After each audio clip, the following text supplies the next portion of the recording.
Welcome back into the GSMC Sports Podcast. Just finished up our NBA talk for the day. Going to be diving into some MLB. If you're an MLB fan, I'm sorry I haven't been putting out more baseball content just yet. We are very in the works here. Just finished up March Madness, basketball season coming to an end, NFL draft coming up, but going to be talking a lot more baseball as the season progresses here. I want to get into Jackson Holliday making his MLB debut, but also, quick side note that I just noticed as I went into my notes here, the Royals are currently up 9-0 against the Astros in the top of the third inning. This is coming after last night the Royals stomped the Astros 11-2, and assuming they're able to hold on to this game, nice 9-4 start for KC. So for those of you who had Bobby Witt surprising as an MVP candidate, this might be the year here. But obviously, again, just sort of an unrelated note to the current topic at hand that I wanted to briefly talk on. We'll dive more into that, of course, as the season comes. But Jackson Holliday, the number one prospect in all of baseball, drafted by the Baltimore Orioles with the first overall pick in 2022. Just a couple days ago was announced that he was going to be called up to the major leagues. Was a conversation headed into the year as to whether or not he should start in the major league. They put him in the minors for what they said was going to be trying to get him to face more left-handed pitchers before being called up and being thrust into sort of although the Orioles still obviously have a very open window for years to come, they are in win now mode, and that's what they're hoping to accomplish during this season after winning 100 games last year, being a very promising team. And again, they said they were hoping to get him more left-handed at bats. Now, there are people who are sort of calling BS on that claim, considering the fact that he's already up here in the majors after only having 11 plate appearances versus left-handed pitchers in the minors so far this season. And he was off to a great start, hitting .333, 482 on base percentage, 595 slugging, had a couple home runs, walked 12 times in 10 games. So there was definitely cause for him to make his debut in the majors, but a lot of people are sort of suspicious of the Orioles to see, well, was it to actually have him on this developmental path, or was it because you were trying to manipulate his service time a little bit when contract negotiations do come with him going forward? But again, one way or another, he has arrived, and it is going to be a lot of fun for him. Of course, the son of Matt Holliday, a many-time All-Star in the 2000s, 2010s.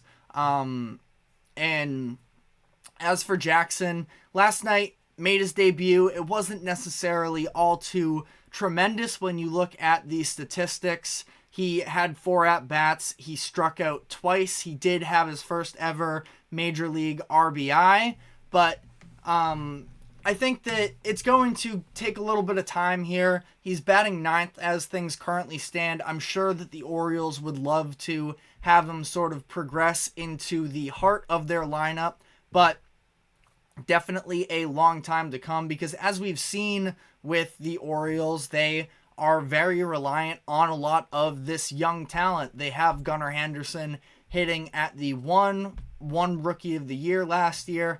Adley Rutschman, the runner-up in Rookie of the year prior, just happened to go up against, and with limited time, only came up to the majors about halfway through the season, but going up against Julio Rodriguez. But he has already emerged as a potential MVP candidate, maybe a long shot, but even still.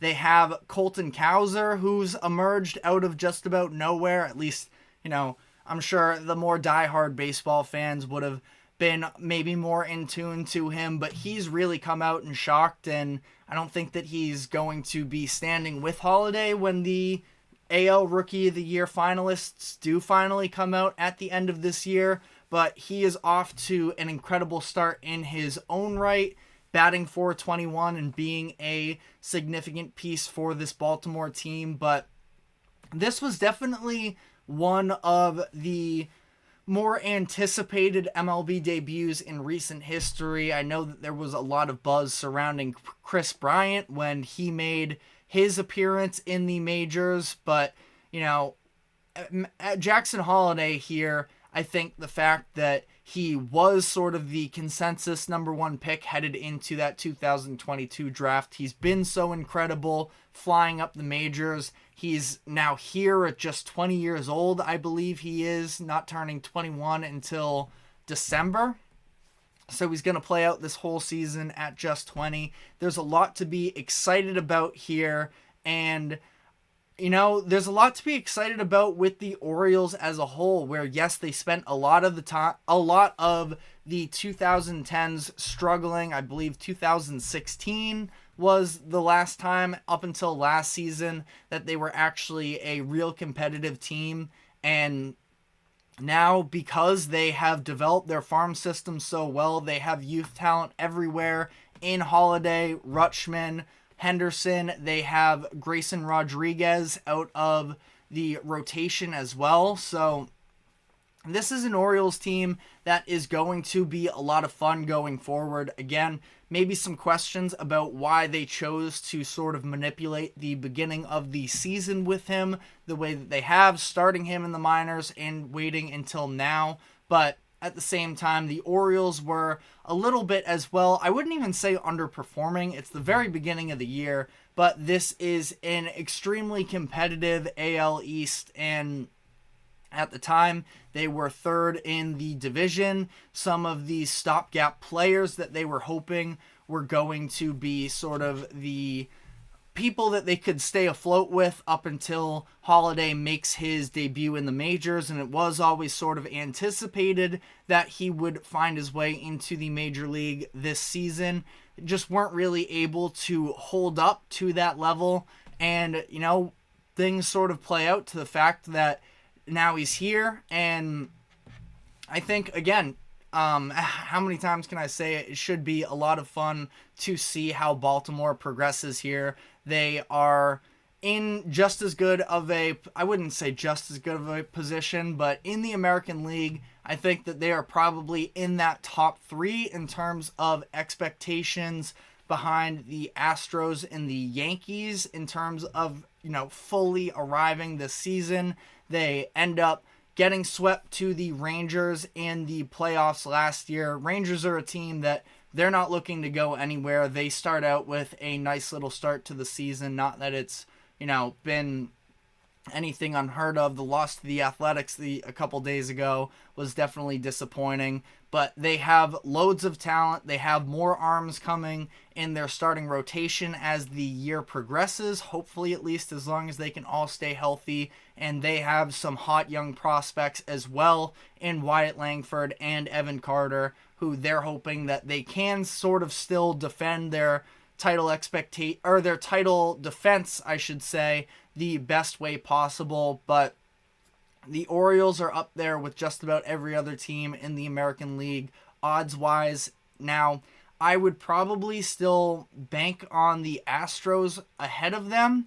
Grayson Rodriguez has been a nice arm for the Orioles, and we've seen him have some flashes, but I do think that fully healthy, I trust the Astros pitching staff more than I do with the Orioles. That being said, they also bring in a Corbin Burnes who has been off to a really impressive start to this season, and I don't know, I just think that it's going to shape into an incredibly fun season. All of these prospects that have come up in recent years have been incredibly fun to watch. You look in the National League, of course, Tatis, I know a few years ago, but Tatis has been a lot of fun to watch. O'Neal Cruz is potentially slated for a comeback player of the year season as well. Julio Rodriguez, as I mentioned as well, and has gone a little bit sort of under talked about after being, you know, really one of the big time faces to the point where he almost got a little bit overrated. But Ellie De La Cruz has all the, talent and skill and things in the world to emerge as one of the best players in the league. Him with Christian Encarnacion Strand as well. So much youth talent in the MLB nowadays that I think that this next generation is absolutely going to be sort of, I wouldn't even say the revival of baseball, but there is still sort of this conversation about, it's not as much as the NBA necessarily, but these next faces of the league. It was Mike Trout for a very long time. I know that he's not the most outspoken player necessarily, but still just with performance, and he's also been having quite a little resurgence himself this year. Hopefully he can stay healthy through the entire year, but just so many marketable players going forward, and I just think that the MLB is in a very good place. We talked about the pitching injuries earlier this week. That is sort of the biggest thing that is a concern with the future of the league, but still feel like it is in a great place and think that this season is going to be tons of fun. But that is all we have time for today. Thank you very much for tuning in to the GSMC Sports Podcast. Thank you to the GSMC Sports Network for allowing us to host this show. Just a reminder to like, follow, subscribe wherever you keep up with us. Check out our socials, our YouTube channel as well for extra content. But we will be back tomorrow afternoon at 2 o'clock Eastern, and we will see you then.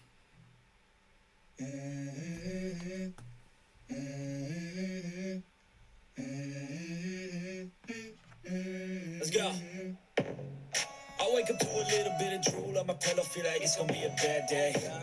Yeah, I'm tired of shit, and the coffee ain't hit yet, damn, ain't that great.